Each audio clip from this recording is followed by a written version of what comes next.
नमस्कार, उड़ान एकेडमी के ई लर्निंग प्लेटफॉर्म में मैं प्रदीप राव आपका स्वागत करता हूं। आज की इस वीडियो में देखने वाले हैं भारतीय इतिहास में जो हमने रिवीजन श्रृंखला स्टार्ट की है उसका छठा वीडियो। और इस वीडियो में हम देखेंगे आधुनिक भारत से संबंधित कुछ महत्वपूर्ण टॉपिक और उन टॉपिक से संबंधित क्या प्रश्न पूछे गए हैं। बट इससे पहले जो हमने लास्ट वीडियो में पढ़ा था विजयनगर, क्षेत्रीय राजवंश, भक्ति और सूफी आंदोलन, क्षेत्रीय भाषा का विकास, ये तो मैंने बोल दिया था ये मेंस का टॉपिक है तो इसको अभी रहने देते हैं। और ये मैंने बोला था आधुनिक भारत में पढ़ेंगे। तो इन टॉपिक से संबंधित देखते हैं कुछ प्रश्न। तो पहला प्रश्न आपके सामने लिखा हुआ है क्या, एक तरफ विजयनगर में यात्री लिखा हुआ है और दूसरी तरफ तत्कालिक शासक। तो डुअर्ट बारबोसा आपको याद होंगे, ये कृष्णदेव राय के समय ही आते हैं। फिर महुयान का जो आगमन होता है वो मल्लिका अर्जुन के समय ही होता है। नुनिच का आगमन होता है किनके समय, अच्युत देव राय के समय। और सीजर फेडरिक का जो आगमन होता है वो सदाशिव राय के समय। तो यहाँ पर 1 2 3 4 मतलब डायरेक्टली मैच हो जाएगा। तो ए का 1, बी का 2, सी का 3 और ये डी। तो ये इसका आंसर क्या होगा, ए होगा। अगला प्रश्न देखिएगा, अगला प्रश्न आपके सामने है, ये है क्या, एक तरफ सूची में दिया है राजवंश और दूसरे तरफ दिया हुआ है राज्य। तो यहाँ पर आदिल शाही वंश, तो आदिल शाही फिर कुतुब शाही। तो देखिएगा जो हमसे मिलता जुलता दिखेगा वो अपन देखते हैं। तो कुतुब शाह जो है वो गोलकुंडा से संबंधित है और इसके जो संस्थापक हुआ करते थे वो कुली कुतुब शाह थे।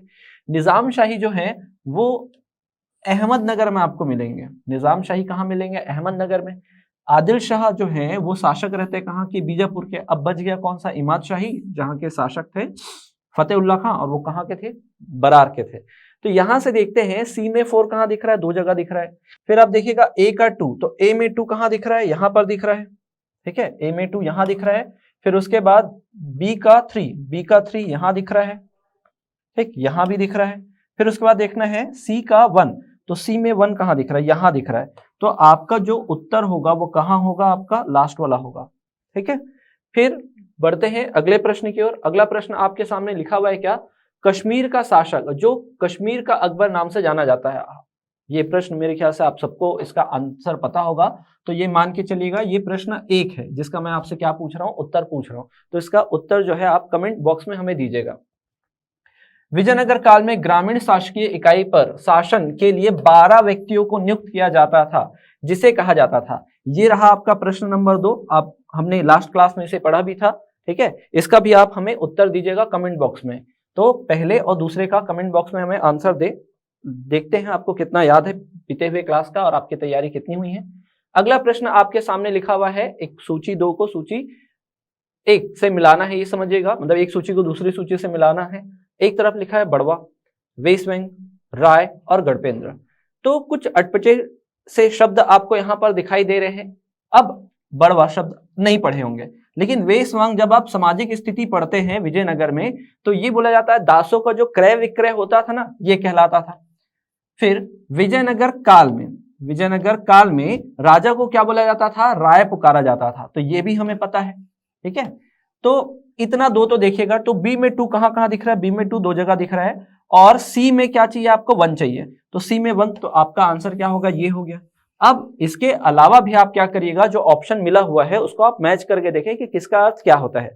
तो कभी कभी क्या होता है कि ऐसे प्रश्न आ जाते हैं डायरेक्ट पूछ देगा तो आप नहीं बता पाएंगे, उससे अच्छा आप भी यहाँ देख लें। जैसे यहां पर देखिएगा ए का क्या लिखा हुआ है, 4 लिखा हुआ है। तो ए का 4 क्या बन जाएगा, उत्तर भारत से आकर दक्षिण भारत में बसने वाले लोग जो थे वो इस काल में क्या कहलाए, बड़वा कहलाए। फिर इसके अलावा गणपेंद्र किसको बोला गया है, तो पैर में पहनने जाने वाला एक सम्मान सूचक क्या होता था, कड़ा होता था, सम्मान सूचक कड़ा। तो ये सब का सब याद रखें, आप सबका सब याद रखें, सबके सब इंपॉर्टेंट है। अगला प्रश्न हमारे सामने है, जौनपुर एक तरफ लिखा है राज्य जौनपुर, मालवा, गुजरात, बंगाल, और एक तरफ लिखा हुआ है क्या, शासकों के नाम, मलिक सरवर, दिलावर खां गौरी, जफर खां, मुजफ्फर शाह, फिर शमशुद्दीन इलियास शाह। तो देखिएगा जौनपुर के जो संस्थापक थे वो थे मलिक सरवर, या जौनपुर से जो जुड़े हुए शासक थे वो थे मलिक सरवर। तो ए का 1, तो ए का 1 जो है 2 जगह मिल रहा है। तो देखिए 2 ऑप्शन तो हो ही नहीं सकता, ये आप हटा दो। ठीक, मालवा के दिलावर खां ही थे। तो भाई अगर आपने अच्छे से पढ़ा होगा, लास्ट वीडियो भी आपने देखा होगा, तो ये दोनों तो आपने बना ही दिया होगा। ठीक है, तो यहां देखिएगा ए का 1 बी का 2, तो ए का 1 और बी का 2 ये दोनों में मिल रहा है। फिर उसके बाद गुजरात में जफर खां ही होते हैं। गुजरात में कौन होते हैं, जफर खां, और बंगाल में शमशुद्दीन ही होते हैं। तो इसका जो आंसर है आप लेना है आपको क्या, फर्स्ट, ए का 1, बी का 2, सी का 3 और बी का 4। अगला प्रश्न आपके सामने लिखा हुआ है, ये जुड़ा हुआ है किससे? सूफी आंदोलन से। लिखा हुआ है एक तरफ सूफी सिलसिला और उससे संबंधित क्या है? संस्थापक भारत में। तो यहां देखिएगा सुहरावर्दी तो शेख बहाउद्दीन जकारिया, फिरदौसी में है क्या? बदरुद्दीन है, बदरुद्दीन समरकंदी। कादरी का है मोहम्मद गौस गिलानी, ठीक, या अब्दुल कादिर भी बोला जाता है, तो यहां पर ये सही है। नक्शबंदी में कौन है? ख्वाजा वाकिबुल्लाह। तो चारों के चारों जो है एक दूसरे से संबंधित है, तो इसका उत्तर भी क्या होगा आपका? पहला ही होगा। ए का 1, बी का 2, सी का 3 और बी का 4। अब देखिएगा इनके संस्थापक मैंने लास्ट क्लास में बताए हैं, उससे संबंधित मैंने एक क्वेश्चन भी दे दिया है, तो ये सब नाम आपको वहां पर मिल जाएंगे, ठीक है। जैसे आपको बहाउद्दीन जकारिया भी मिल जाएगा, वाकिबुल्लाह भी मिल जाएगा, यहाँ पर आपको मैंने बताया था अब्दुल कादिर जिलानी। तो ये जो नाम है ये भारत के लिए भी है और उधर भी आप याद रखिएगा, तो दोनों को मैच करिएगा और इसको नोट भी कर लेना आप कॉपी में। अगला प्रश्न जो आपके सामने है, निम्नलिखित में से कौन से वाक्य दक्षिण भारत के भक्ति आंदोलन के संदर्भ में सत्य है? सत्य है बताना है। तो आपको बताना है क्या इसका नेतृत्व कई लोकप्रिय संतों के द्वारा किया गया? बिल्कुल, इसका नेतृत्व तो किया गया और बहुत महत्वपूर्ण संतों के द्वारा जो लोकप्रिय भी हुए। तो पहला तो सत्य है, तो पहला जहां है वो सत्य है, अपने को क्या ढूंढना? सत्य। तो पहला जहां नहीं है वो असत्य, मतलब 4 तो असत्य होगा ही होगा। फिर देखिएगा इसके समर्थक संस्कृत में बोलते थे व लिखते थे नहीं, यहां पर क्षेत्रीय भाषाओं को क्या दिया गया? महत्व दिया गया। तो 2 जहां पर है वो गलत हो जाएगा, तो ये 2 वाला क्या हो गया? गलत, ठीक। इसका मतलब यह है 1 तो सही है। अब देखते हैं 3 सही है कि नहीं। इसने जाति व्यवस्था का विरोध किया, जी हाँ बिल्कुल, जाति व्यवस्था का क्या किया गया? विरोध किया गया। तो ये 1 और 3 सही हो जाएंगे, बाकी आपको ऑप्शन देखने की जरूरत नहीं है, आपका आंसर क्या आएगा? बी ही आएगा इसमें। अगला प्रश्न आपके सामने लिखा हुआ है, एक तरफ संत लिखा हुआ, दूसरी तरफ उनका पेशा लिखा हुआ है। अब आपको पता होगा कि जो रामानंद जी थे, जिन्होंने क्या किया था? दक्षिण भारत से उत्तर भारत, दक्षिण भारत से उत्तर भारत लेकर गए थे किसको? भक्ति आंदोलन को। तो उनके कई सारे शिष्य बने जो अलग अलग जाति से संबंधित थे। तो वही आपको बताना है कौन किस जाति से संबंधित है। जैसे हम कबीरदास जी के बारे में बहुत ज्यादा पढ़ते हैं और उनको हम कौन सी जाति के थे वो पता है हमें? जुलाहा। फिर रैदास जी के बारे में आपको पता है कि वो क्या थे? मोची थे। सेन जो थे वो क्या थे? आपके नाई थे। और नामदेव जो थे वो क्या थे? दर्जी थे, ठीक। तो देखिएगा आपका आंसर ए का क्या होना चाहिए? 3। तो ए में 3 यहां दिख रहा है, फिर बी का 2 यहां भी दिख रहा है, सी का क्या आना चाहिए? 4 आना चाहिए। तो सी का 4 कहां दिख रहा है आपको? बी में दिख रहा है, ठीक। तो इस प्रकार जो है इसका उत्तर क्या होगा आपका? Option number B. अगला प्रश्न हमारे सामने लिखा हुआ है क्या कि एक तरफ प्रश्न लिखा हुआ, दूसरी तरफ प्रश्नाकार। अब ये जो है बीजक जो रचना है, आपने बहुत अच्छे से पढ़ा होगा, बीजक जो रचना है वो कबीरदास जी से संबंधित है। तो हमें देखना है डी का 4 कहां लिखा है? 3 में लिखा हुआ है, ठीक। मतलब ये तो ऑप्शन में नहीं हो सकता, ठीक। तुलसीदास जी की जो रचना है वो क्या है आपका? रामचरितमानस। तो हमें चाहिए बी का 3। तो बी का 3 कहां मिल रहा है? एक यहां मिल रहा है, एक यहां मिल रहा है, मतलब ये दोनों में से कोई एक हो सकता है, ये तो बिल्कुल नहीं हो सकता। मतलब 2 ऑप्शन आपके गलत हो गए, ठीक है। तो देखो अगर आप ध्यान से देखें तो बी में क्या चाहिए था? हमें 3 चाहिए था, ये तो पहले से ही गलत हो चुका है, ठीक। और यहां तो हम पहुंचे भी नहीं थे, तो यही एक सही आंसर होगा आपका। वैसे देख लेते हैं, सूरसागर किसकी रचना है? सूरदास की रचना है। अब बचा क्या? पदावली, वो किसकी रचना होगी? विद्यापति की। तो ये भी क्वेश्चन जो है नोट करने के लिए है, नोट कर लीजिएगा इसे। जैसे देखो ए का 1, ठीक, सही है। बी का क्या चाहिए? 3 चाहिए। सी का क्या चाहिए आपको? 2 चाहिए। और डी का क्या चाहिए? 4 चाहिए। तो आपका आंसर कौन सा सही होगा? बी ऑप्शन सही होगा। अब हमारा जो आज का जो टॉपिक है वो देखिएगा, आज हमें देखना है आधुनिक भारत का पार्ट 1 कवर करना है। हमने आधुनिक भारत को 5 भागों में बांटा हुआ है। तो पहले भाग का जो टॉपिक है यूरोपीय आगमन, ब्रिटिश सर्वोच्चता के कारण देखेंगे कौन कौन से युद्ध हुए, फिर बंगाल पर अधिग्रहण, मैसूर, मराठा, सिंध, और उसके बाद बताना है क्या? पंजाब। इसके अलावा नेपाल, बर्मा और अफगानिस्तान, यहां पर कब कब युद्ध हुए ये भी हम देखेंगे। तो आज का जो पहला टॉपिक रहेगा वो क्या है आपका?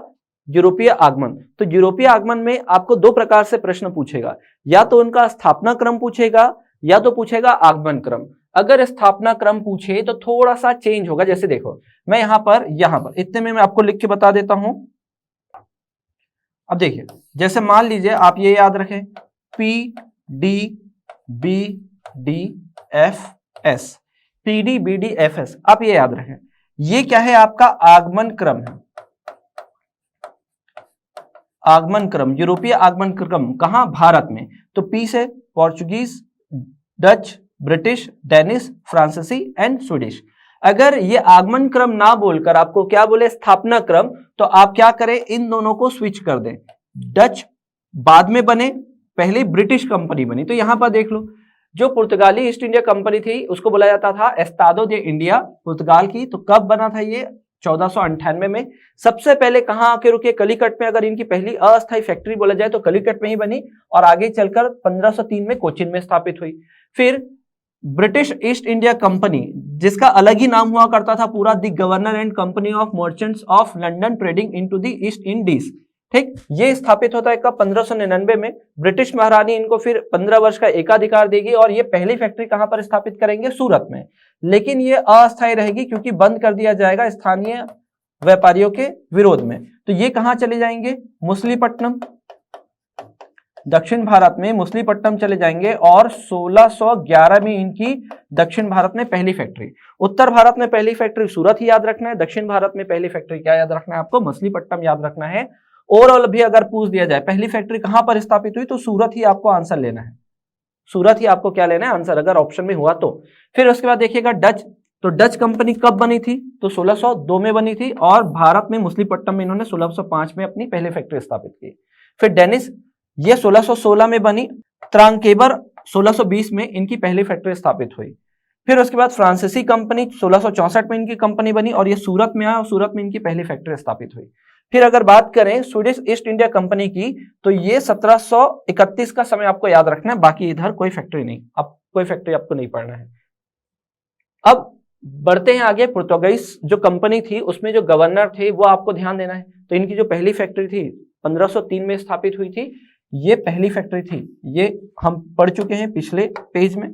यहां पर देखना है 3 गवर्नर का नाम आपको याद रखना है, फ्रांसिस्को दी अल्मेडा, फिर अल्फांसो दी अल्बुकर्क, और एक और होंगे जिसका नाम है आपको क्या याद रखना है, जिनका नाम आपको याद रखना है नीनो डी कुन्हा। अब देखिएगा यहां पर अल्फांसो के पहले जो आते हैं, पहले जो गवर्नर होते हैं वो कौन होते हैं? अल्मीडा। तो यह प्रथम गवर्नर थे। क्या थे? प्रथम गवर्नर। और हिंद महासागर पर व्यापारिक नियंत्रण के लिए ये स्थापित करते हैं क्या, या बनाते हैं ब्लू वाटर पॉलिसी, जिसको शांत जल या नीले जल की नीति कहते हैं। कौन से सागर पर? हिंद महासागर पर, ये याद रखेगा।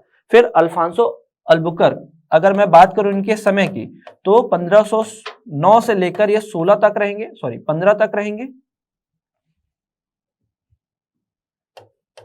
और ये जो रहते हैं ये 1505 से लेकर 1509 तक रहेंगे। ठीक, दोनों के दोनों बहुत ज्यादा इंपॉर्टेंट है। अब देखो, पुर्तगीज शक्ति के वास्तविक संस्थापक किनको बोला जाता है? अल्बुकर्क को कहा जाता है। भारतीयों की अपनी सेना में भर्ती की, और पुर्तगीज को बोला कि भैया भारतीय महिलाओं से विवाह करो और क्या करो, भारत में पुर्तगीज जनसंख्या में वृद्धि करो। इन्होंने अपने क्षेत्र में सती प्रथा पर रोक लगाई, इसी कारण इनको क्या बोला जाता है? राजा राम मोहन राय के पूर्वगामी कहा जाता है इन्हें। फिर उसके बाद बीजापुर के शासक आदिल शाह से ये क्या करेंगे? युद्ध लड़ेंगे और उनसे गोवा पर अधिकार कर लेंगे। तो लगभग 1510 में इन्होंने क्या किया था? गोवा पर अधिकार किया था। इतना तो याद रखना है आपको, इससे ज्यादा आपको नहीं पढ़ना है पुर्तगीज में। अब अगले जो है नीनो डी कुन्हा है। नीनो डी कुन्हा के बारे में ये है कि उन्होंने 1529-30 में क्या किया था? गोवा को राजधानी बनाया था पोर्चुगीज शक्ति का भारत में। फिर उसके बाद डच ईस्ट इंडिया कंपनी, तो ये कहां से आए थे? तो नीदरलैंड से आए थे। ठीक, पहले दल का नेतृत्व किसने किया था? कार्नेलियस हाउटमैन ने किया था। अब इनकी पहली फैक्ट्री कहां पर स्थापित होती है? तो 1605 में मुसलीपट्टनम में। बाकी आप देख लीजिएगा, यहां पर इन्होंने क्या फोर्ट गुस्तांबुल का निर्माण किया है चिंसुरा में 1653 में। इसके अलावा और ज्यादा कुछ ध्यान नहीं देना है। हाँ, ये ध्यान रखिएगा कि जो डच है इनका संघर्ष होता है कौन सा? तो बेदरा का युद्ध। ये जो बेदरा का युद्ध है ये 1759 में होगा, जहां पर जो ब्रिटिश हैं, ब्रिटिश किनसे लड़ेंगे? डच से, और डच हार जाएंगे और भारत से बाहर चले जाएंगे, और इनका जो ध्यान होगा कहां चले जाएगा? इंडोनेशिया की तरफ, और इंडोनेशिया में जाकर ये व्यापारिक गतिविधि को प्रारंभ करेंगे फिर से। ठीक, अब आगे देखते हैं कौन? British east India company. अब देखते हैं क्या भारत में एक व्यक्ति आएगा जिसका नाम होगा क्या? John Milton hall. John Milton hall Bharat में आएगा 1599 में और जाकर बताएगा ब्रिटेन के व्यापारियों को, बताएंगे कि यहाँ पर पुर्तगीज जो है भारत में आकर क्या करें, बहुत ज्यादा व्यापार कर रहे हैं, लाभ अर्जित कर रहे हैं। तो यहाँ ये न्यूज देने के बाद वहां पर व्यापारियों की मीटिंग होगी। कब होगी? दिसंबर 1599 में। वो लोग भी बोलेंगे कि महारानी हमें भी आज्ञा दीजिए कि हम कहाँ जाए, पूर्वी देशों में जाएं और व्यापार करें। लेकिन महारानी ने कहा कि मैं आर्थिक सहायता आपकी नहीं करूंगी। तो व्यापारियों ने कहा कि आर्थिक बंदोबस्त हम कर लेंगे, लेकिन हमें 1 साल का समय दीजिए। तो 1 साल के बाद क्या होगा? कंपनी का फॉर्मेशन होगा, ठीक। और ब्रिटिश महारानी क्या करेगी? इन्हें 15 वर्ष का एकाधिकार देंगी। तो 15 वर्ष का क्या मिलता है? इनको एकाधिकार मिलेगा।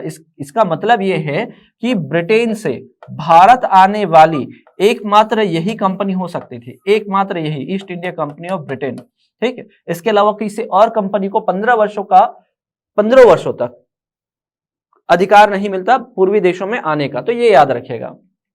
अब देखिए एकाधिकार पर कब कब हुआ है परिवर्तन? तो महारानी एलिजाबेथ प्रथम ने क्या किया? 15 वर्ष का दिया था। महारानी एलिजाबेथ के गुजर जाने के बाद जब जेम्स प्रथम ने देखा कि कंपनी अच्छा खासा वर्क कर रही है, तो अनिश्चित काल के लिए बढ़ा देते हैं। फिर जब ब्रिटिश सरकार के हाथों में आता है डिसीजन लेना, तब 1793 में चार्टर्ड एक्ट बनाया जाएगा और निर्धारित कर दिया जाएगा कि 20 वर्षों बाद क्या होगा? परिवर्तन किया जाएगा एकाधिकार को लेकर।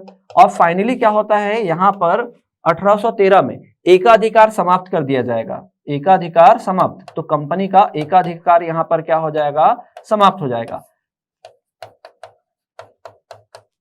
लेकिन आपको थोड़ा ध्यान रखना है कि भारत में जो ईस्ट इंडिया कंपनी है, भारत में जो ईस्ट इंडिया कंपनी है, वो चाय का व्यापार पर एकाधिकार उसका बना रहेगा। और चीन देश के साथ भी उसका, मतलब चीन देश में, मतलब जहां पर मैं समझेगा ये ब्रिटिश है, ब्रिटिश राज्य है, यहां से ईस्ट इंडिया कंपनी भारत में चाय, और चाइना में भी ईस्ट इंडिया कंपनी ही होती। भारत में यहाँ पर जो कंपनी है ईस्ट इंडिया कंपनी, वो भारत में केवल और केवल चाय पर ही उसका एकाधिकार बना हुआ है। बाकी अन्य कंपनी आएंगी और वो बाकी पूरा काम कर सकती हैं। तो बाकी जो कंपनी है, चाइना नहीं जा सकती। चाइना अभी भी किसके कंट्रोल में रहेगा? ईस्ट इंडिया कंपनी के कंट्रोल में रहेगा। और भारत में ईस्ट इंडिया कंपनी का जो कंट्रोल रहेगा केवल और केवल चाय पर रहेगा, बाकी किसी में भी नहीं।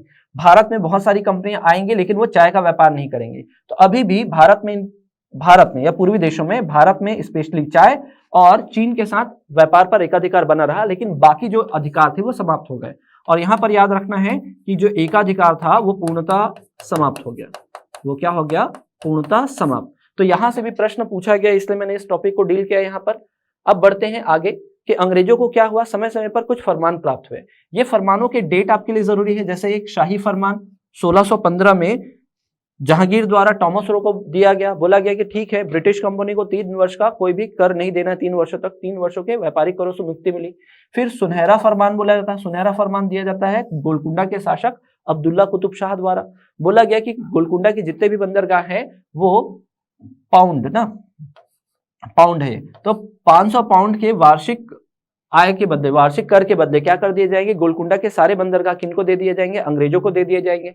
और फिर लास्ट में आया क्या? शाही दस्तखत। ये डॉक्टर हैमिल्टन के कारण मिला था अंग्रेजों को, ठीक। तो डॉक्टर हैमिल्टन ने क्या कर दिया था? इनका इलाज कर दिया। किनका इलाज किया? फर्रुखशियार का। जो फर्रुखशियार का इलाज हुआ था, फर्रुखशियार बहुत खुश हो गए, ठीक। और फिर एक पेज में साइन करके दे दिया। तो उसमें क्या क्या था वो ध्यान देना कि 3 वर्ष नहीं, 3000 रुपए वार्षिक कर के बदले में बंगाल और 10,000 रुपए वार्षिक कर के बदले में सूरत क्या कर दिया गया?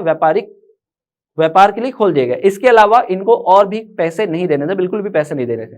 तो 3000 रुपए बंगाल और 10,000 रुपए में क्या था? सूरत दे दो, फिर उसके बाद कोई भी प्रकार का आपको टैक्स नहीं देना है, ऐसा बोला गया।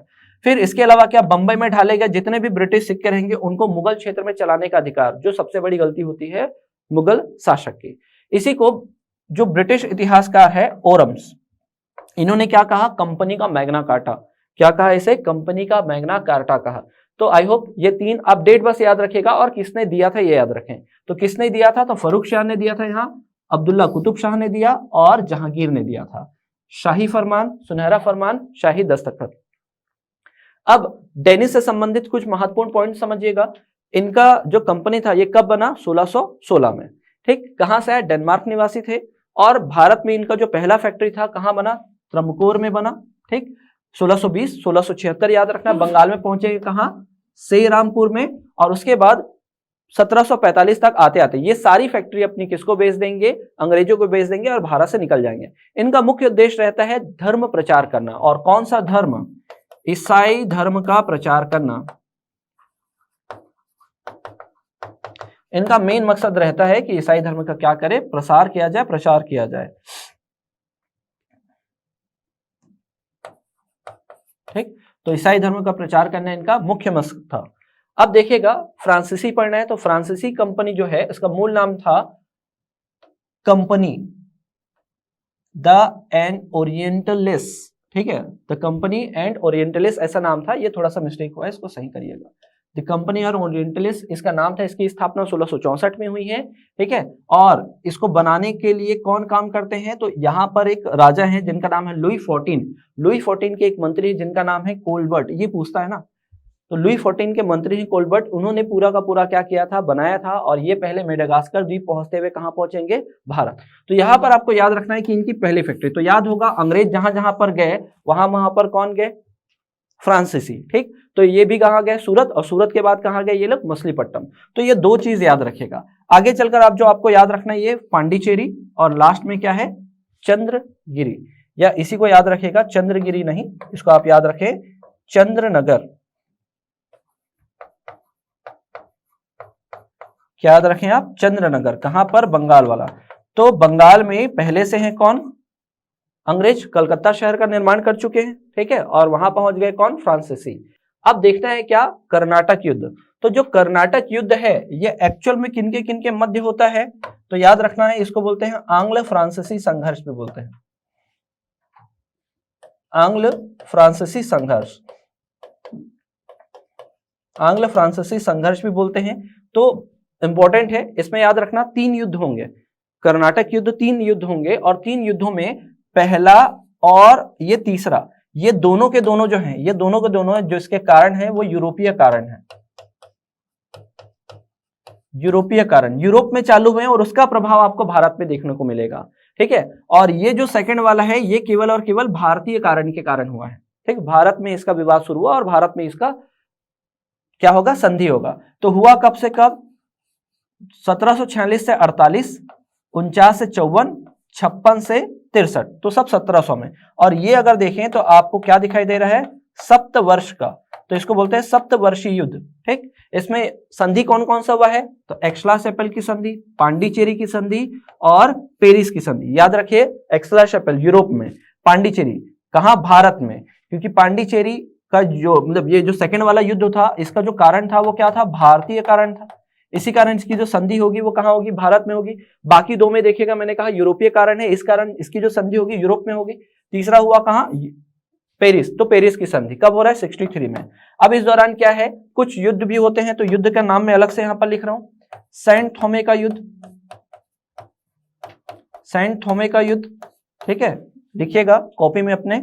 और सेकंड वाले में होता है अंबूर का युद्ध, अंबूर का युद्ध। और थर्ड वाले में होता है वांडी वाश का युद्ध, वांडी वाश का युद्ध। ठीक है, कब होता है, 1760 में। ये होगा 1749 में, सॉरी 1746 में होगा ये युद्ध, सेंट थोमे का युद्ध। और अंबूर का जो युद्ध है, अंबूर का युद्ध होगा 1749 में। तो थोड़ा सा लिख लेना कॉपी में। ठीक है, तो सेंट थोमे का युद्ध 46, अंबूर का युद्ध 49 और वांडी वाश का युद्ध जो है वो 60 है। ओवरऑल अगर देखा जाए कौन हारा कौन जीता, तो पहले वाले में फ्रांसीसी जीतते हैं। ठीक है, पहले वाले में फ्रांसीसी विजयी रहते हैं, दूसरे और तीसरे में अंग्रेज ही विजयी रहेंगे, ये याद रखिए। क्योंकि देखना जहां पर जो हारेगा ना उसके घर में ही संधि होती है, जो हारता था उसके घर में संधि। तो यहाँ पर भारत में जो फ्रांसीसी थे उनका कौन सा क्षेत्र था, पांडिचेरी, तो हारे, उनके घर में संधि हुई। यहाँ भी कौन हारे, फ्रांसीसी। इस कारण यूरोप में भी फ्रांस में संधि हुई। तो फ्रांस की राजधानी कैपिटल क्या है, पेरिस, तो वहां पर संधि होती है। ठीक, तो इस प्रकार क्या हुआ, आपको याद रखना है कि पहले में बस फ्रांसीसी जीते, बाकी दो में हार गए। बाकी इससे ज्यादा आपको जरूरत नहीं है कि कौन कौन प्रमुख था, फिर भी आप देख लें। फ्रांसीसियों का नेतृत्व कौन कर रहे थे, डुप्ले, यहाँ बार्नेट, बार्नेट यहाँ डुप्ले कर ले होते हैं, लेकिन डुप्ले को बुला लिया जाता है और इनके स्थान पर गोदेहू, गोदेहू नाम सुनिएगा, गोदेहू को बुलाया जाएगा। ठीक है, गोदेहू, लेकिन ये हार जाएंगे। इधर कौन रहेंगे, क्लाइव रहेंगे। और काउंट डी लैली, काउंट डी लाली, और इधर कौन रहेंगे, आयरकोट। ठीक, तो ये इस समय इधर हारेंगे, लेकिन इस समय क्या हो रहते हैं, जीते रहते हैं। तो ये थोड़ा सा आप शॉर्ट में ब्रीफ में याद रखिएगा, इससे ज्यादा आपको ध्यान नहीं देना है।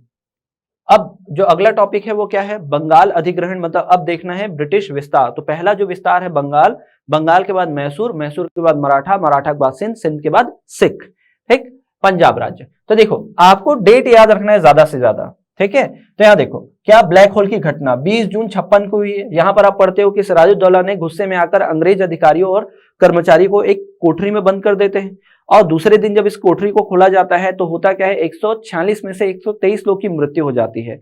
इसी घटना को क्या बोला जाता है, ब्लैक होल की घटना। बस आपको इतना याद रखना है। फिर उसके बाद देखना है क्या, अगला कौन सा घटना है, तो अलीनगर की संधि। होता यह है कि जब सिराजुद्दौला ने इतने लोगों के साथ ऐसा व्यवहार किया तो दक्षिण भारत से, खासकर कहां से, मद्रास से बहुत बड़ी मात्रा में ब्रिटिश है ना कलकत्ता की तरफ निकलती है। तो अब जो सिराजुद्दौला है उनको संधि करना पड़ता है, अलीनगर की संधि। तो अलीनगर की संधि कब हुई है, फरवरी 57 में हुआ है, ये याद रखें। फिर होगा पलासी का युद्ध, और पलासी का युद्ध एक तरफ होंगे कौन, सिराजुद्दौला, और दूसरे तरफ होंगे रॉबर्ट क्लाइव। दोनों के बीच युद्ध लड़ा जाएगा, लेकिन इस युद्ध में सिराजुद्दौला के साइड से रहेंगे कौन कौन, याद रखेगा, मीर मदान और मोहनलाल। ये दोनों के दोनों की क्या हो जाएगी, मृत्यु हो जाएगी। ये दोनों क्या हो जाएगी, इनकी मृत्यु हो जाएगी। और रॉबर्ट क्लाइव का साथ देंगे कौन कौन लोग, ये 3 लोग। मतलब ये लोग सिराजुद्दौला को धोखा देते हैं। कौन कौन, मीर जाफर, यार लतीफ खां और राय दुर्लभ। ये लोग रॉबर्ट क्लाइव का सहयोग करेंगे। और किसको धोखा देते हैं, सिराजुद्दौला को। तो सिराजुद्दौला इस युद्ध में हार जाएंगे, और कौन जीत जाते हैं, रॉबर्ट क्लाइव। फिर बक्सर का युद्ध, तो बक्सर का युद्ध 2 दिन याद रखना है, 22 और 23 अक्टूबर को हुआ था। कब, 64 में। एक तरफ है ईस्ट इंडिया कंपनी, और उसका लीड कौन कर रहे हैं, हेक्टर मुनरो कर रहे हैं। दूसरे तरफ है मीर कासिम, याद रखना मीर कासिम, यहाँ जाफर का नाम पढ़ते हैं तो यहाँ कासिम। अवध के नवाब सुजाउद्दौला, और मुगल बादशाह कौन होते हैं, शाह आलम सेकंड। लेकिन होता क्या है, हेक्टर मुनरो जीत जाते हैं, और ये जो संयुक्त सेना है ये लोग हार जाएंगे, तीनों के तीनों। फिर क्या किया जाएगा, इलाहाबाद की संधि की जाएगी। कब किया जाएगा, तो याद रखना अगस्त, 2 बार होगा ना, 2 संधि होता है। एक 12 अगस्त को होगा, और एक होगा कौन सा, 16 अगस्त को। कब होगा, तो 65 में, 1765 में, ठीक। जो पहला संधि होता है वो किसके साथ होता है, मुगल शासक शाह आलम द्वितीय के साथ होता है। दूसरा संधि जो होता है वो सुजाउद्दौला से होता है। तो इतना याद रखिएगा, इसके अंदर भी बहुत सारी कहानियां हैं, मैं वो नहीं बता रहा हूं यहां पर। अगला देखिएगा, अगला क्या है, आपको आंग्ल मैसूर संघर्ष पढ़ना है। तो आंग्ल मैसूर संघर्ष जो है 4 बार होगा। कितने बार होगा, 4 बार होगा, ठीक। तो मैं यहां पर आपको बता भी देता हूं एक जगह लिखकर। तो यहां देखो, लिखने का उतना समय तो नहीं देते, यहां पर ध्यान दीजिएगा कि पहला जो हुआ, बस आप डेट याद रखें, पहला हुआ 67 से 69, 17 में। फिर 1780 से 84। फिर तीसरा जो युद्ध हुआ वो 90 से 1790 से 92 तक हुआ, और उसके बाद जो लास्ट वाला हुआ 99 में हुआ। अब देखिएगा, पहले का नेतृत्व करता है मैसूर के सुल्तान कौन, हैदर अली। दूसरे में भी कौन, हैदर अली। लेकिन ना 1782 में इनकी क्या हो जाएगी, मृत्यु हो जाएगी। इनकी मृत्यु के बाद लीड करेंगे कौन, टीपू सुल्तान। तीसरे और चौथे में भी कौन रहेंगे, टीपू सुल्तान। और बंगाल के गवर्नर रहते एक वेलेस्टर पहले में, दूसरे में कौन रहते हैं, वॉरेन हेस्टिंग, तीसरे में कार्नवालिस, चौथे में वेलेज अली। अब देखो पहले में क्या संधि होती है, मद्रास की संधि होती है। अब ये याद रखिएगा कब होगा, जब युद्ध समाप्त होना होगा ना तभी संधि होती है। तो संधि के बाद ही युद्ध को क्या माना जाता है, समाप्त। तो आपको एकदम याद रखना है, 69 में अगर युद्ध खत्म हो रहा है तो ये संधि भी, मद्रास की संधि भी उसी समय हो रही है। फिर 84 में अगर ये सेकंड युद्ध का डेट देख रहे हैं तो संधि भी इसी समय हो रही है। तो मद्रास, मंगलोर, श्रीरंगपट्टनम, श्रीरंगपट्टनम की संधि बहुत ज्यादा इंपॉर्टेंट है, ठीक। क्यों इंपॉर्टेंट है समझिएगा। श्रीरंगपट्टनम की संधि में क्या किया जाता है, टीपू सुल्तान हार जाते हैं। कौन हार जाते हैं, टीपू सुल्तान। तो मैं आपका एक काम कर रहा हूं, ये इसमें जीत हुई थी, इसमें भी जीत हुई थी, इसमें और इसमें हारे थे, ये याद रखें। इसमें और इसमें हारे थे, मतलब पहले और दूसरे युद्ध में जो मैसूर साम्राज्य था वो जीता था, और तीसरे और चौथे में क्या होती, हार हुई थी। तो श्रीरंगपट्टनम की संधि जो है महत्वपूर्ण इसलिए है क्योंकि टीपू सुल्तान के हार जाने पर उसका आधा राज्य छीन लिया जाता है, और आधा राज्य छीनने के साथ साथ उनसे युद्ध क्षतिपूर्ति के रूप में 3 करोड़ रुपए की मांग की जाती है।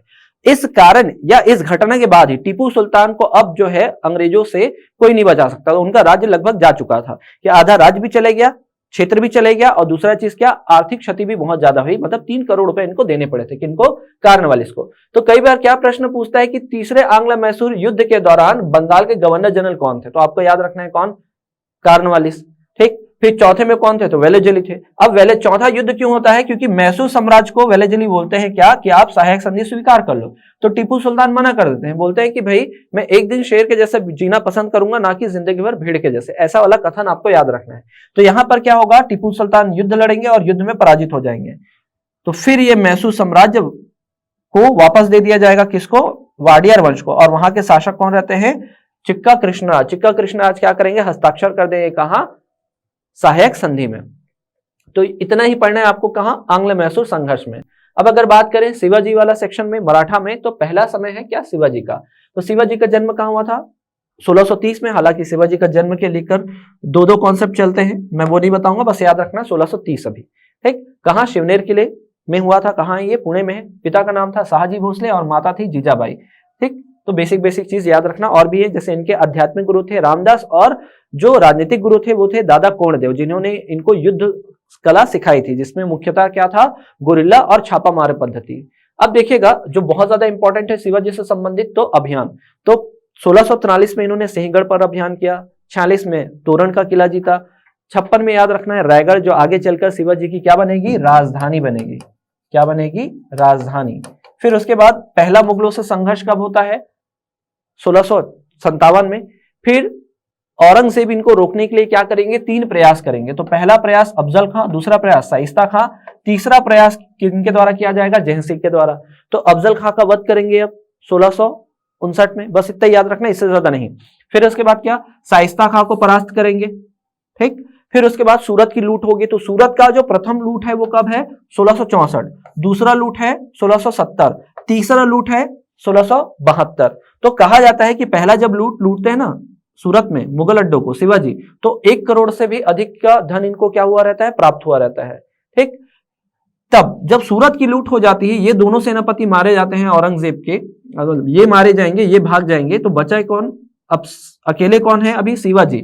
और दुविधा में कौन है, औरंगजेब, की कैसे इनको रोका जाए। तो सबसे योग्य सेनापति को भेजेंगे अब, जय सिंह को। आमिर राजवंश आपने सुना है ना, भारमल, भगवान दास, मान सिंह, ठीक है। फिर आपके आमिर राजवंश में कौन आएंगे, फिर जय सिंह। तो ये जाते हैं, शिवाजी को पराजित करेंगे और शिवाजी को कौन सी संधि करने के लिए, पुरंदर की संधि करने के लिए क्या करेंगे, विवश करेंगे। और वो संधि कब होगा, जून 1665 में। अब थोड़ा सा इसको पढ़ लीजिएगा कि शिवाजी को बोला जाता है कि आपने जो मुगलों के 35 किले रखे ना, उसमें से 23 किले हमको वापस चाहिए, ठीक। पुत्र संभाजी को कहां भेजना पड़ेगा, मुगल दरबार में मनसबदार बनाया जाएगा, और आपको भी कहां पहुंचना पड़ेगा, मुगल दरबार में उपस्थित होना पड़ेगा। कुछ कुछ ऐसी शर्तें रहती हैं। फिर आगे चलकर क्या होगा, शिवाजी वहां से भाग निकलेंगे, मतलब पहले उनको कैद किया जाएगा, फिर भाग निकलेंगे। उसके बाद की क्या कहानी क्या है, ये 1674 में क्या करते हैं, अपना राज्याभिषेक करेंगे। और ये भी याद रखिएगा 2 बार, एक बार कब होगा, जून में होगा, और जून के बाद कब होता है, सितंबर में।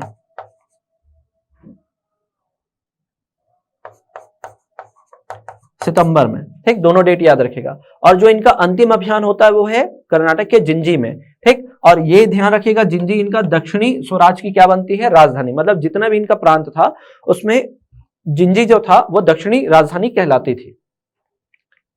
अब देखना है शिवाजी के जो प्रशासन है, प्रशासन में जो 8 अधिकारी होते थे, इनको क्या कहा जाता था, अष्ट प्रधान कहा जाता था। जबकि जो कृष्णदेव राय हैं, उनके दरबार में जो 8 विद्वान थे तेलुगु साहित्य के, उनको बोला जाता था अष्ट दिग्गज। तो यहाँ देखिए, पेशवा प्रधानमंत्री होते थे, अमात्य मजुमदार क्या होते थे, राजस्व मंत्री होते थे, मंत्री अथवा वाक्यनवीश ये क्या होते थे, दैनिक कार्य का संचालन करते थे।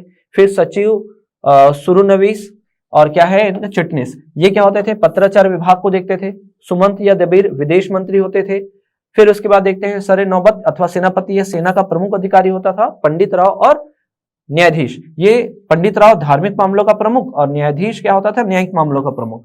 ये दोनों को छोड़कर, मतलब यही बस याद रखेगा, ये दोनों बस युद्ध में नहीं जाते थे, बाकी 6 के 6 युद्ध में जाते थे, युद्ध का संचालन करते थे, युद्ध में भाग लेते थे। ये 2 बस जो थे युद्ध में भाग नहीं लेते थे। आगे अगर बात करें सैन्य व्यवस्था, यहां से प्रश्न पूछा जा सकता है सैन्य व्यवस्था से। तो यहां पर क्या था, व्यक्तिगत घुड़सवार होते थे, ठीक है, जिनको पागा कहा जाता था। फिर शाही घुड़सवार होते थे। इनके जो अंगरक्षक थे, याद रखना, अंगरक्षक का जो काम करते थे वो कौन थे? मावली थे, मावली लोग। ठीक है, अंगरक्षक कौन होते थे शिवाजी के? वो थे मावली लोग। तो शिवाजी के समय याद रखिएगा जो घुड़सवार सेना होती थी दो प्रकार की थी, सिलेदार और बरगीर। तो सिलेदार ये क्या होते थे? ये किराए के सैनिक होते थे, आते थे अपना साजो सामान लेकर, युद्ध के बाद क्या करते थे, एक रकम लेते थे और वापस चले जाते थे। तो देखिएगा क्या लिखा है, जिन्हें अस्त्र शस्त्र एवं घोड़े का प्रबंध स्वयं करना पड़ता था। तो याद रखें, सिलेदार मतलब किराए के सैनिक। फिर बरगीर, तो इन्हें राज्य की ओर से घोड़े व अस्त्र शस्त्र मिलते थे। ठीक, शिवाजी के पास एक नौसेना भी थी, कहा जाता है इनके पास 200 से अधिक जंगी जहाजें थी। कई जगह आपको 20 मिलेगा, कई जगह 2। तो बस याद रखिएगा इनके 3 प्रमुख केंद्र थे। कौन कौन सा? कोलाबा, कल्याण और भिवंडी। और सबसे महत्वपूर्ण जो था वो कौन सा था? कोलाबा। ठीक है, इंपॉर्टेंट है, ध्यान रखिएगा, इस बार एग्जाम में पूछे जाने की संभावना ज्यादा है।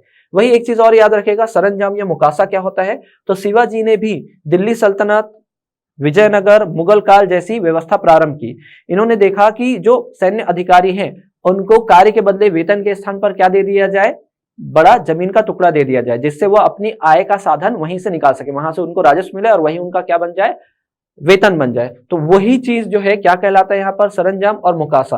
कहीं कहीं आप ये भी देखेंगे कि जो चौथ और सरदेशमुखी का जो कुछ हिस्सा होता था वो भी मुकासा के रूप में एक्सेप्ट किया जाता है। तो फिलहाल तो अभी ये याद करिएगा कि मुकासा जो है, तो पढ़ लो एक बार, शिवाजी ने एक अनुशासित और कुशल सेना तैयार की। सामान्य सैनिक को क्या किया था?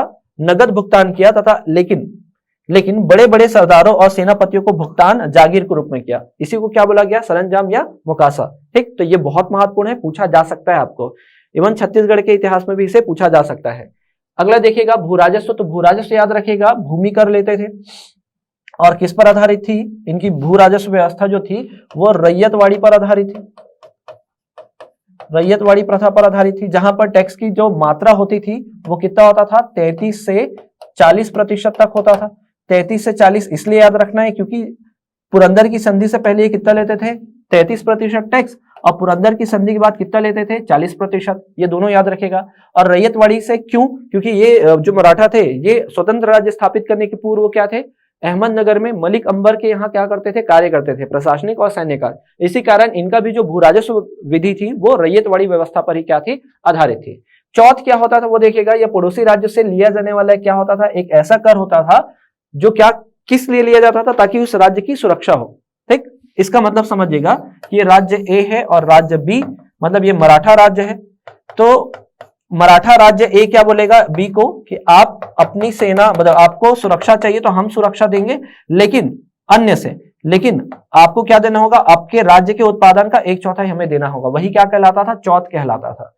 हालांकि दूसरे शब्द में इसको यह भी बोला जाता है कि यही आक्रमण ना करे, इस डर से ये जो है अपने राज्य के उत्पादन का 1/4 इनको देते थे। वही दूसरा देखिएगा सरदेशमुखी। तो शिवाजी के अंदर मान लो किसी राज्य ने अपने आप को बोल दिया कि मैं तो इस राज्य को आपके मराठा क्षेत्र के अंदर ही मानता हूं, मतलब मराठा अधीनता स्वीकार कर ली, तो ये जो लोग होंगे ये कितना प्रतिशत देते थे? 10% देते थे, 1/10वां भाग। इसी कारण इसको क्या बोला गया? सरदेशमुखी कहा गया। ठीक है, और इसको जो वसूल करने वाले अधिकारी होते थे वो देशमुख और देशपांडे होते थे। आगे जाके ये सरनेम में कन्वर्ट हो जाएंगे। अब देखिएगा आंग्ल मराठा युद्ध। तो आंग्ल मराठा युद्ध ये कब होता है? पेशवा काल में होता है। आप समय याद करिएगा, पहला, दूसरा, तीसरा, 3 ही युद्ध हुए, 75 से 82, फिर 1805 से लेकर 1803 से लेकर 1805, फिर 1816 से लेकर 1818। वॉरेन हेस्टिंग, वेलेजली और हेस्टिंग्स। ठीक, तो देखो पहले में कौन जीते? तो पहले में मराठा जीते, ब्रिटिश हारे, ब्रिटिश जीते, मराठा हारे, ब्रिटिश जीते, मराठा हारे। ठीक, यहां पर आपको सीक्वेंस में याद करना है इन संधियों को। संधि बिल्कुल ऐसे याद रखना, सूरत, पुरंदर, बड़गांव, सालबाई, बसीन, सुरजी अर्जुन गांव, देवगांव, और फिर क्या है? राजपुर घाट, नागपुर, पूना, ग्वालियर, मंदसौर। तो यहां पर देखना नागपुर वाला याद करना, ये वाला। यहां पर जो संधि करते हैं वो भोंसले करते हैं। पूना में कौन करेंगे? पेशवा करेंगे। ग्वालियर में कौन करेंगे? सिंधिया करेंगे। और यहां करेंगे होलकर, यहां कौन करेंगे? होलकर करेंगे। ठीक है, तो इतना आपको क्या करना है? ध्यान रखना है, और स्क्रीनशॉट भी ले लें, इसको सीक्वेंस में ही याद करना है। सीक्वेंस में पूछा तो आपसे बनना चाहिए। अब बढ़ते हैं हमारे अगले टॉपिक की ओर। अगला जो है वो क्या है आपका? सिंध का विलय। किसका विलय? सिंध का विलय। तो आप अगर भारत का नक्शा देखेंगे तो आपको पता होना चाहिए कि सिंध कहां पर है। हालांकि मेंस के क्लास में हम क्या पढ़ते हैं, इसका कारण भी पढ़ते हैं। ये पूरा एरिया जो है वो सिंध कहलाता था, ठीक है। लेकिन फिलहाल तो अभी यही पढ़ना है कि किसके कार्यकाल में हुआ, तो एलिनबरो के काल में हुआ, ठीक है। कब हुआ, 1843 हुआ। और नेतृत्वकर्ता कौन थे, चार्ल्स नेपियर थे। नेतृत्वकर्ता कौन थे, चार्ल्स नेपियर। अब इतना ही पढ़ना है कहां पर आपको, सिंध में। अब देखेंगे क्या, सिख साम्राज्य से पहले हमें क्या देखना पड़ेगा कि कौन कौन से सिख गुरु यहां पर हुए। तो देखिए 10 गुरु हुए, जिसमें से आपने पहले मतलब बहुत अच्छे से जानते होंगे कौन कौन, गुरु नानक जी, अर्जुन देव जी, तेग बहादुर जी और गुरु गोविंद जी। तो ये 4 नाम तो आपको बहुत अच्छे से याद होंगे। फिर बीच वाले नाम याद करो, क्योंकि देखो ये संस्थापक है। इनका समय आपने किनके समय पढ़ा हुआ है, जहांगीर के समय, क्योंकि जहांगीर ने इनको फांसी की सजा दी थी। फिर उसके बाद तेग बहादुर जी का याद रखें, क्योंकि तेग बहादुर का युद्ध होगा, करतारपुर युद्ध, और उस युद्ध में पकड़ लिए जाएंगे कौन, औरंगजेब के द्वारा तेग बहादुर, और उनकी हत्या कर दी जाएगी, और गुरु गोविंद सिंह ये अंतिम रहेंगे। तो देखिए अंगद, अमर, राम, ये याद रखें, हर गोविंद, हर राय, हर किशन, ये ऐसे करके याद रखें। तो सीक्वेंस एटलीस्ट याद रखें। अब प्रमुख प्रमुख तत्व यहां पर लिखा हुआ है, जैसे क्या, सिख धर्म के संस्थापक, इन्होंने लंगर व्यवस्था की शुरुआत की। फिर गुरुमुखी लिपि का आविष्कार किसने किया था, अंगद देव जी ने। और जो लंगर व्यवस्था है उसको क्या करते हैं, स्थायी। प्रारंभ किया किसने, तो नानक जी ने, और स्थायी किया किसने, अंगद जी ने। फिर रामदास जो है उन्होंने 22 गद्दियों की स्थापना की, और अकबर इनसे भेंट करने के लिए खुद गोविंदवाल आए थे। रामदास को अकबर ने क्या दिया था, गुरु रामदास को, तो 500 बीघा जमीन। इसी जमीन पर क्या है, एक नगर बनेगा रामदासपुर। रामदासपुर, यही बाद में क्या हो जाएगा, अमृतसर के नाम से जाना जाएगा। इसके अलावा 2 तालाब भी बनाते हैं, एक का नाम रहता है अमृतसर और एक का नाम रहेगा संतोषसर।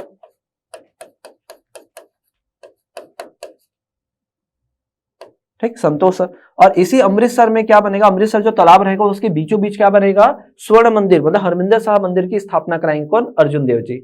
तो अब पढ़ना है क्या, अर्जुन देव जी। तो अर्जुन देव जी ने क्या किया था, स्वर्ण मंदिर का निर्माण कराया था, जिसको मूल रूप से हरमिंदर साहब मंदिर कहा जाता है।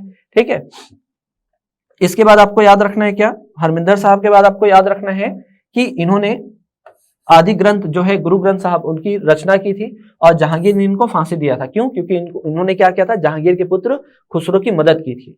फिर हरगोविंद जी, तो हरगोविंद जी ने क्या किया था, अकाल तख्त का निर्माण कराया था। फिर उसके बाद सिखों को लड़ाकू जाति में क्या किया था, परिवर्तित करने का कार्य किया। क्यों, क्योंकि भाई मुगल और सिखों के मध्य संघर्ष प्रारंभ हो चुका है। हर राय के बारे में याद रखिएगा कि जब दारा शिकोर हारते हैं उत्तराधिकार का युद्ध, तब वो किनके पास जा रहे हैं मदद मांगने के लिए, गुरु हर राय के पास।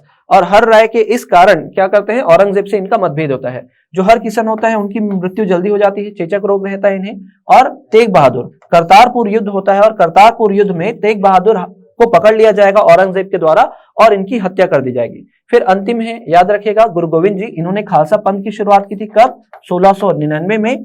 पंच ककार बनाए, और इनकी रचनाएं थी, रचनाएं देखा जाए तो कृष्णावतार, विचित्र नाटक और जफरनामा। तो ये अच्छे से याद रखिएगा, जफरनामा इनकी रचना है। कौन सी, जफरनामा, इनकी 3 रचनाएं हैं। ठीक, अब आगे देखिएगा, महाराजा रंजीत सिंह के बारे में पढ़ते हैं। महाराजा रंजीत सिंह के बारे में ये याद रखिएगा कि थोड़ा थोड़ा बस, कि इनके 4 सूबे थे जब इनका राज्य विस्तार होता है, तो लाहौर, मुल्तान, कश्मीर, पेशावर। ठीक, तो लाहौर, मुल्तान, कश्मीर, पेशावर। और राज्य विस्तार में भी बस यहाँ पर आपको क्या याद रखना है, अमृतसर, लाहौर, मुल्तान, कश्मीर, पेशावर। तो यहाँ पर जो इनके अभियान होते हैं ये सीक्वेंस में याद रखिएगा। ठीक है, इसी सीक्वेंस में इनके अभियान होते हैं, लाहौर, अमृतसर, मुल्तान, कश्मीर और पेशावर। ठीक, फिर इनका अमृतसर की संधि याद रखना है। अमृतसर की संधि कब होती है, तो 1809 में। एक तरफ होते हैं रंजीत सिंह, एक तरफ होंगे अंग्रेज, और अंग्रेजों में कौन आएंगे, तो चार्ल्स मेटकॉफ। Charles Metcalfe. इस समय जो गवर्नर जनरल होते हैं वो होते हैं कौन, बंगाल के, वो होते हैं मिंटो फर्स्ट। कौन होते हैं, मिंटो फर्स्ट। तो ये दोनों तीनों चीज आप याद रखिएगा। इसके बाद देखते हैं जो आंग्ल सिख युद्ध होता है उसके बारे में। तो आंग्ल सिख युद्ध पहला कब हुआ था, 1845 से 46, और फिर उसके बाद होता है क्या, 48 से 49। गवर्नर जनरल रहते हैं हार्डिंग फर्स्ट। ठीक है, हार्डिंग द्वितीय भी पढ़ते हैं हम। ठीक, तो ये हार्डिंग फर्स्ट है। फिर डलहौजी। यहां पर देखते हैं ये ब्रिटिश और ये सिख, सिख हार जाएंगे, ब्रिटिश जीत जाएंगे। इस समय सिख का नेतृत्व लाल सिंह के हाथ में, और यहाँ पर ह्यूगफ है। यहाँ पर भी सिख हार जाएंगे, ब्रिटिश जीत जाएंगे। यहाँ पर नेतृत्व करता कौन है, शेर सिंह, और यहाँ पर कौन है, गफ। ठीक, लॉर्ड गफ। यहाँ पर देखते हैं 2 संधि होती है, लाहौर की संधि और भैरावल की संधि, और यहाँ पर ना 3 युद्ध लड़े जाएंगे, 3 युद्ध है ना, ये ध्यान रखिएगा, ये क्या दिया हुआ है, युद्ध है, ये क्या है, युद्ध, रामनगर का, चिलियावाला का, गुजरात नगर का। तो गुजरात नगर की युद्ध को चार्ल्स नेपियर ने क्या कहा, तोपों का युद्ध कहा है, तोपों का युद्ध, क्या कहा, तोपों का युद्ध की संज्ञा दी है। तो ये याद रखने योग्य बात है। ठीक, फिर अन्य युद्ध की अगर मैं बात करूं तो नेपाल वाला युद्ध होगा कब, 1814 से लेकर 16 तक। कौन सी संधि होती है, सुगौली की संधि होती है। तो नेपाल के साथ सुगौली की संधि, ये याद रखें। बर्मा 3 युद्ध हुए, याडंबू की संधि याद रखना है। कौन सी संधि याद रखना है, याडंबू की संधि कब होता है, 26 में, ये याद रखें। जो संधि महत्वपूर्ण है वही बता रहा हूं बस। अफगानिस्तान के साथ 3 युद्ध हुए थे, यहां भी 3, यहां भी 3, वहां 1, और यहां पर होता है लास्ट में 1919 में रावलपिंडी की संधि होती है। कौन सी संधि होती है, रावलपिंडी की संधि, बस इतना याद रखें। हाँ, ये जरूर देख लें कि कौन यहां पर गवर्नर जनरल थे, इससे ज्यादा भी आपको पढ़ना नहीं है। तो इस प्रकार हमने जो महत्वपूर्ण टॉपिक थे वो हमने कवर कर लिया। अब देखते हैं कौन कौन से प्रश्न यहाँ पर पूछे गए। ज्यादातर जो प्रश्न है वो पूछा गया शिवाजी से संबंधित या मराठा काल से संबंधित। तो देखिएगा अष्टप्रधान है ना, ये थोड़ा सा मिस्टेक हुआ है, अष्टप्रधान भी बोलते हैं। तो अष्टप्रधान में निम्नलिखित अधिकारियों के नाम लिखे, सीजीपीएससी 2017 में पूछा गया है। ठीक है, तो यहाँ देखिए कौन कौन थे, मजुमदार, जी हाँ मजुमदार हमने पढ़ा, दबीर पढ़ा, वाक्यनवीश पढ़ा, सुरुनवीश। तो ये चारों थे। कौन थे, ये चारों थे। फिर देखिएगा शिवाजी के अष्टप्रधान में निम्नलिखित में से कौन सा या कौन से अधिकारी सम्मिलित नहीं थे बोला है ना। तो वाक्यनवीश हमने पढ़ा है, सुरुनवीश पढ़ा है, सरे नौबत भी पढ़ा है, क्या नहीं पढ़ा है, बरीद नहीं पढ़ा है। तो देखिएगा अगला प्रश्न क्या दिया है, निम्नलिखित में से कौन सी जोड़ी सुमिलित है बताना है। तो आप देखिएगा कार्नवालिस और श्रीरंगपट्टनम की संधि यही सुमिलित है। बाकी सीताबर्डी ये हटा दो, ये सब हटा दो। लैंसडाउन का तो नाम ही नहीं सुना हमने, ये विद्रोह भी नहीं सुना। ठीक है, तो यही संधि क्या है जो सुमिलित नहीं है, ये याद रखिए। जो अगला प्रश्न आपके सामने नीचे लिखा है देखिएगा, किस वर्ष में शिवाजी और राजा जयसिंह के बीच क्या हुई थी, पुरंदर की संधि हुई थी। तो ये हुआ था 1665 में। कब हुआ था, 1665 में। एक प्रश्न और है यहाँ पर, शिवाजी की प्रशासनिक व्यवस्था में निम्नलिखित में से कौन सा अधिकारी विदेश मामले देखता था। तो विदेशी मामले देखता था कौन, सुमंत देखता था। ये लेबर इंस्पेक्टर में पूछा गया है। ठीक, तो इस प्रकार हमने जो भी हमारा टॉपिक था आज का, जो हमारा उद्देश्य था, ठीक है, जितने टॉपिक हमको पढ़ने थे भाग 1 में वो हमने कवर कर लिया। और आज कितना तारीख है आपका, 5। अगले दिन का जो टॉपिक है, अगले परसों का जो टॉपिक है आपका, वो ये है कि आपको पढ़ना है क्या, कृषि पद्धतियां। तो आप पढ़ेंगे दुबली हाली क्या है, फिर 3 कठिया क्या है, ददनी क्या है, वो देख लीजिएगा। इसके अलावा आपको जितने भी व्यवस्थाएं, भू राजस्व व्यवस्था, उसको देखिए, स्थायी बंदोबस्त क्या है, रैयतवाड़ी क्या है, महलवाड़ी क्या है। हस्तशिल्प उद्योगों का पतन, केवल कारण पढ़ लें, हो सकता है कारण से संबंधित कुछ प्रश्न पूछे। ईस्ट इंडिया कंपनी का रियासतों के साथ कैसा संबंध था, तो आप ध्यान रखना, इसमें आप पढ़ेंगे द्वैत शासन पढ़ लेना। हालांकि मेंस में कुछ और पढ़ते हैं, लेकिन मैं आपको पढ़ने कुछ और बोल रहा हूं। द्वैत शासन क्या है, द्वैत शासन। फिर सुरक्षा घेरे की नीति। ठीक, इसके बाद आपको याद रखना है क्या, सहायक संधि आप पढ़ लीजिएगा, सहायक संधि और हड़प नीति। हड़प नीति आप ये सब पढ़िएगा। फिर ये तो आप छोड़ दें, स्किप कर दें तो भी चलेगा। रेलवे का विकास किसके समय हुआ, ये देखिएगा बस। ठीक है, तो आशा करता हूं ये वीडियो आपके लिए बहुत ज्यादा लाभकारी होगा। ज्यादा से ज्यादा इस वीडियो को देखें, रिवीजन करें। आधुनिक भारत की जो श्रृंखला है वो स्टार्ट हो चुकी है। तो ऐसे ही वीडियो के साथ हम अगली वीडियो में मिलते हैं, तब तक के लिए धन्यवाद।